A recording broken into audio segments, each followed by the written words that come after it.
तर मधल्या लाईनमधूनच चालू करतोय ब्लॉग. भरपूर उशीर झालाय.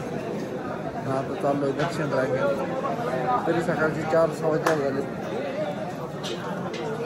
आणि चालू आहे रांगेमध्ये. एवढे सकाळी भरपूर गर्दी झाली तर बघू शकता, भरपूर गर्दी. चला बघू, रांगेतून दर्शन घेऊ. भरपूर टाईम लागणार आपल्याला. दर्शन वगैरे झाले. तब्बल आम्ही 4 वाजता लागलो होतो, तर आम्ही आता 5:30 वाजता बाहेर निघलो. दीड तास आरामात लागलो. एकदम मंदिर तर एकदम भारी जवळ झाली. तर तुम्ही पाहू शकता एकदम मजेत. आणि गर्दी ह्या वेळेस तर काही नाही, कारण की पाऊस वगैरे असल्यामुळे गर्दी एकदम कमी. गर्दी अजिबातच नाही असं म्हणलं तरी काय हरकत नाही. आणि आपले न बोलणारे खराडी सर आणि इकडं रील्स टाकते. तर मित्रांनो, सजावट पाहू शकता तुम्ही.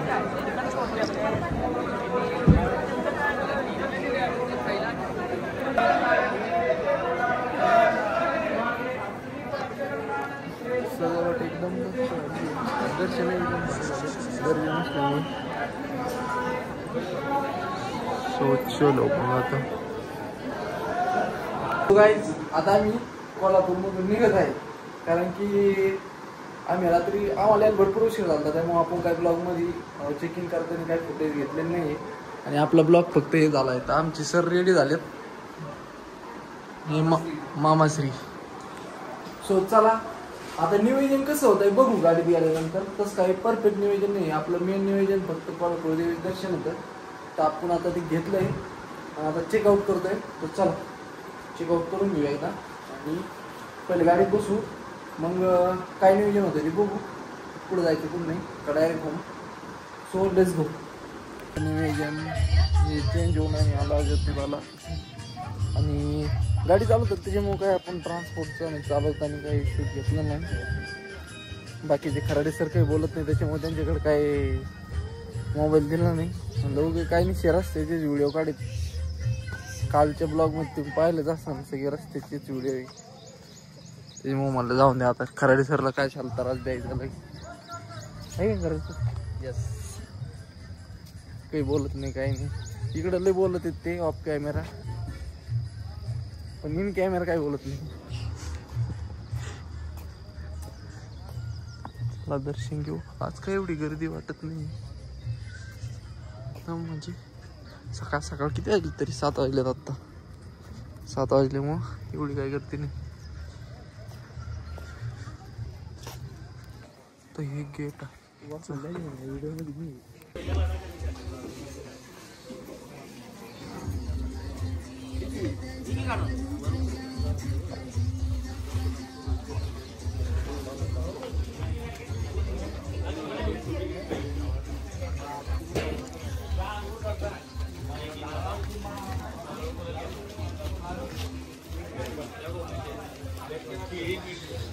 या ठिकाणी आपण ज्योतिबा मंदिर इथं आलेलो आहेत. वाडी रत्नागिरी इथं. या ठिकाणी आत्ता सध्या गर्दी तर फार कमी आहे, कारण आज कसं पहिली माळ आहे. आता आजपासून इथं गर्दी भरपूर चालू होणार आहे. ठिकाणी मंदिर पाहू शकते. मंदिराचा कळस इथं मध्ये या ठिकाणी असली तर या पद्धतीनं आपण इथं आलोय.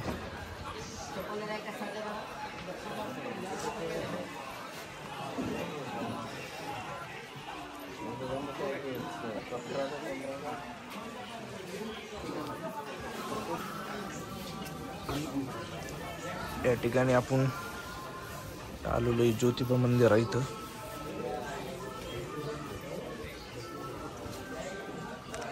ही सगळं इथं कसं जुनं बांधकाम आहे. ही सगळं म्हणजे दगडी बांधकाम होतं पूर्वीच्या काळातलं, त्या पद्धतीचं बांधकाम आहे.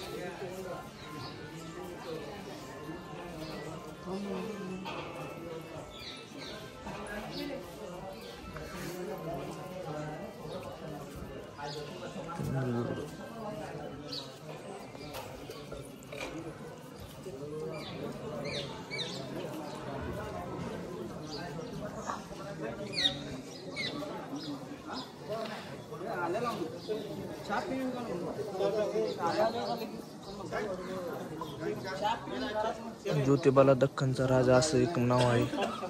दख्खनचा राजा एक असं म्हणतात. आमचे मामाश्री आता इथं अक्षय आहे, दादा आहेत, मी आहे. पण आमचे मामा कुठं गायब झालेत काय माहिती. मामा फार आतुर होते भेटण्यासाठी म्हणून ते लवकर आले इकडे देवाकडे.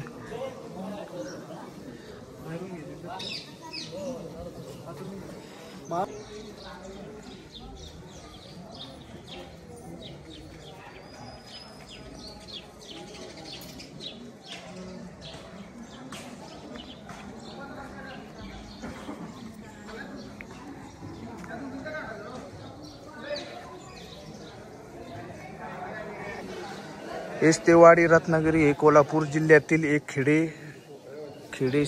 खेडेगाव आहे.